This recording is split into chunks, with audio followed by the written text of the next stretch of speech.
starting out with a piece of maple here. It's 1.5 by 1.5 and 5 inches long.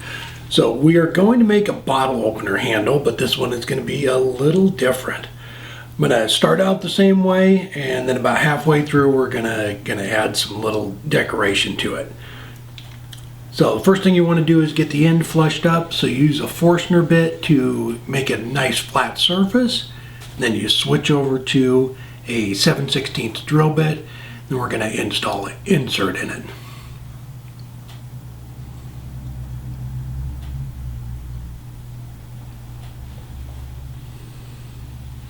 So to put the insert in, I've been making quite a few of these, so I just kind of sped up the whole process. Sometimes I use 5-minute epoxy, but I'm using the Glue Boost, the thicker CA glue, and it seems to be holding fine. I've been whipping these things out for a week or so, and it's working well. So just put a little bit on the insert in the hole, and then use the tailstock to press it in, and then we'll activate the glue on the outside here just a little bit.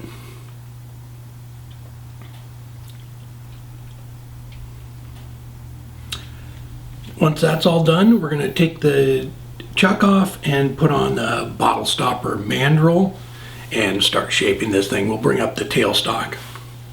So a couple weeks ago, Larry sent Robin and I a picture of a bottle stopper that he had made, and he had added this little ring to it, and we both thought it was just a really cool idea. We messaged him and asked him if he'd mind if we did a video on it showing everybody different things you can do with it, and he said absolutely, it would be his honor to share that with everybody. So I'll show his stopper at the very end of the video too. But yeah, as far as making the stopper or the opener or the stopper, it's pretty straightforward. It's basically the same way you would any other one, just a couple little things to add the rings to it. So I'm just using the Spindle Gouge lathe speeds at 3000, just getting all the corners knocked off, and then we'll start shaping this. So it does have a little void there, and I kind of stop and test to make sure. I wasn't quite sure how far it went in, but it actually worked out. But it's a nice little detail in it. I like that natural, I like to keep little voids and things like that in it. It makes it unique. And the shape I'm making on this one is similar to the bell handle I did last week, and I'll explain why I did that here in a minute when we get to the little detail. Yeah, I was just checking that void to make sure it didn't go into the middle too far. So I did want to thank everybody too. It's New Year. Thank everybody so much for your support, and we really appreciate it. We just hit a milestone, 17 years on YouTube a couple weeks ago, so we wanted to thank everybody for that, and thank you so much for your support with the Niles Bottle Stoppers. We took that on from Ruth, and to carry on the Niles name, and we appreciate it so much that you guys are all on board and are supporting us. Help support the companies that support our community.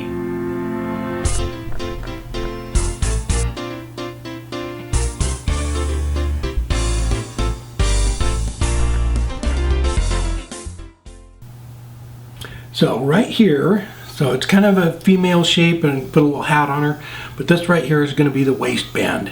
And what I'm going to do is put a ring on it. And I'll talk about that here in a minute. But that's why I did this shape, because it was a nice little touch. The ring is actually going to be the belt.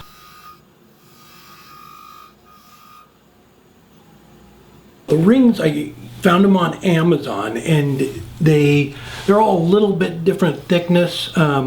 And they're all pretty much the same diameter, but depending on which size you get. So I got size 13s, and this can vary on whatever you want to do. But as far as the height on them, they're all a little bit different. So on all the ones I did, I measured them individually as I was going. So what I'm going to do is bring that little, like a little tenon down there, to the inside diameter of the ring, and we'll get to that in a second after I get it shaped and sanded.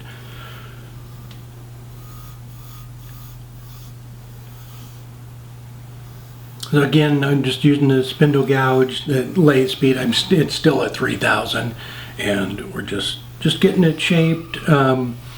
Just moving on. I'm gonna make a hat at the top of this, and I'll talk about that in a minute because we're gonna drill down into it.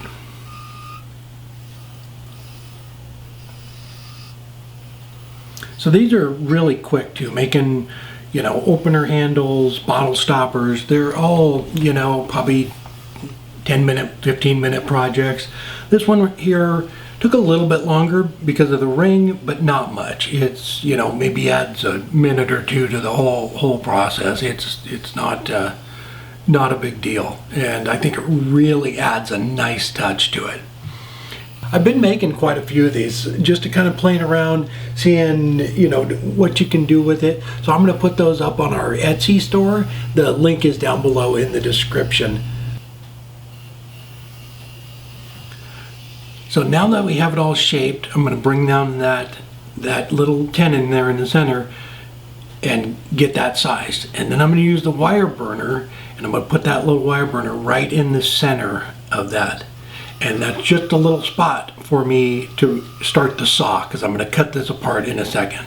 But before we cut it apart, run through all your grits. I didn't put any oil on it, ran all the way up to 600, just like if I was going to finish it, because you don't want to cut it in half and then have to go back and sand it. So do all this at this point here and get it all cleaned up.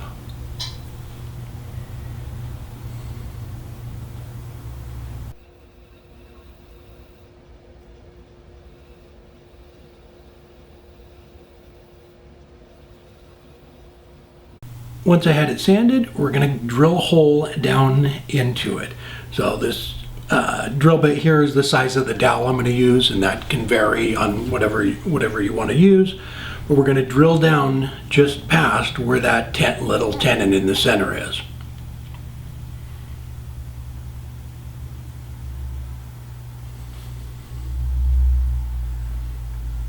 So I just took my time. Go nice and slow, especially when you're using a longer drill bit like this, because they tend to want to, you know, wander a little bit. So just kind of go slow, and it will try and center itself a little better than if you just start cranking it in there.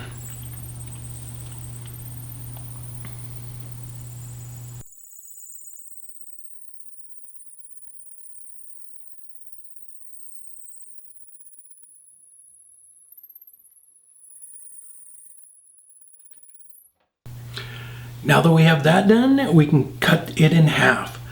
So that drilled down past this part right here, maybe half an inch or so.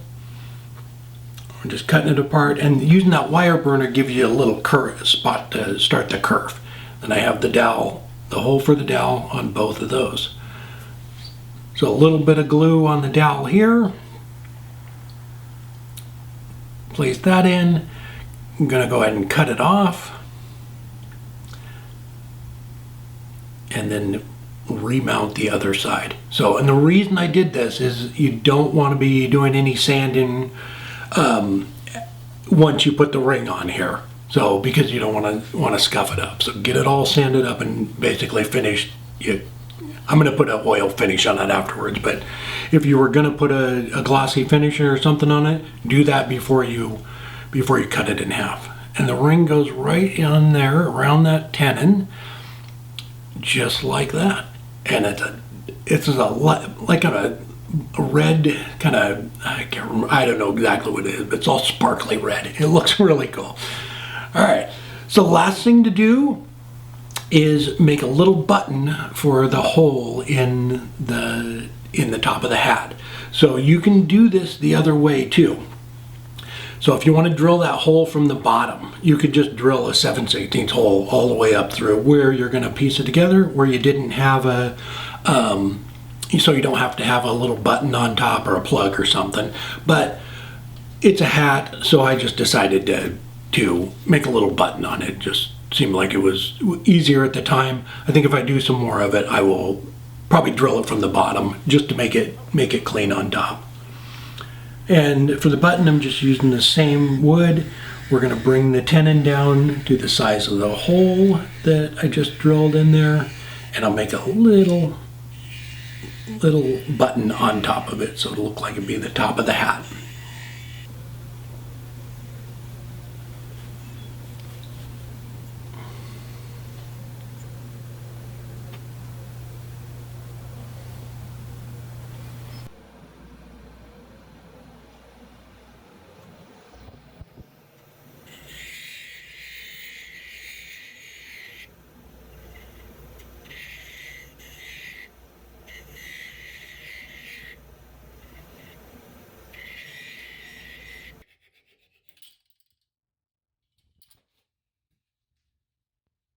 It's right there on the thing, right next.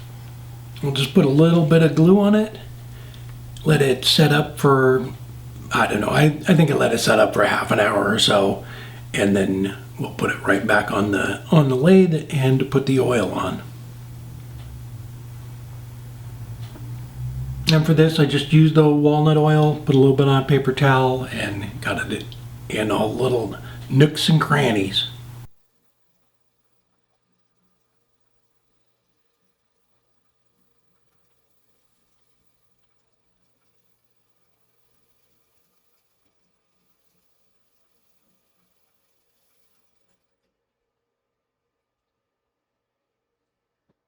There we go, it's all done. It's out of maple burl. So I'm going to move the camera over real quick because I want to show you the rings, and I will have a link down below in the description to the Amazon link and where I got the rings and everything. And then I want to show you all the other ones I did. So let me get the camera moved over, I'll be right back. All right, so this is the one I just did. There's that little void in it, and then put the little band there. So it's, and then the bottle opener just threads right onto the bottom of it. And here's some other ones. These are some bottle stoppers. So I did this one, a little necklace on it. This is the same shape as that, just bigger. And there I was kind of playing around with just putting them in different spots. So the one that Larry did, he had it on the bottom of it. So this was the first one I did, and you can see. So when it's on your bottle stopper mandrel like that, all you have to do is size that tenon right down there to whatever the ring is. I didn't even glue it on. You can actually just thread on the bottle stopper and it will stay on there. But you can do this any size you want. So once we found the rings, so here are all the rings. There's a couple more I did just with the bands, and I did them all of these the same way. Made that little recess in there, used the wire burner to clip into it. And here's the ring. So these larger ones, they're all, they're all size 13, the larger ones. So even this one where it has some voids in it, where you see the wood, if you were using it on something like this, it wouldn't matter whether the wood came through or not. There's just tons of different designs on them. So we got all the size 13s. I think it was like, I think it was $16, $17 for 16 rings. And so they're, roughly $1 a piece. And then we went and we got some smaller ones too. These are size 6s, I believe. So they're smaller diameter. We were going to use those for the bottle stoppers because they'll go right down on it. And when we were looking around, I found this. It's just a cheap ring sizer, so that when you, depending on which stopper you get, so all the wine stoppers are going to be the same size. So on those, you can just hold it up there. It's a size 6 right there. Maybe a little. You could even go down 5.5 or 5, but you can size them. If you wanted to do the whiskey stoppers, where they're 1 1/16, you can get size 15 rings for it. So I thought that was kind of handy little thing, especially when you're doing something like bottle opener or a large whiskey or just the wine. You could size them if you wanted to do this style right here. That way it would flow together nicely. I really like cutting them in half like that. It just gives it a nice little bit of detail, and they really do give it a nice little touch. They're about $1 a piece. Not much, you know, as far as extra investment, time-wise. Just a couple of minutes extra as far as turning it, and I really think it just adds a nice little touch. And that's just, you know, a plain black one. And the ring still, on this one, still spins. A couple of them that still spins on it, so you don't have to glue them in there solid. I hope you enjoyed the video, and I will have links down below in the description to everything. The bottle openers, bottle stoppers, rings, all of it. And again, Larry, thank you so much. It was a great idea. I just love the whole concept of it, and just the variety of different things you could do with it too. All right, I hope everybody has a great weekend, and we will see you next week.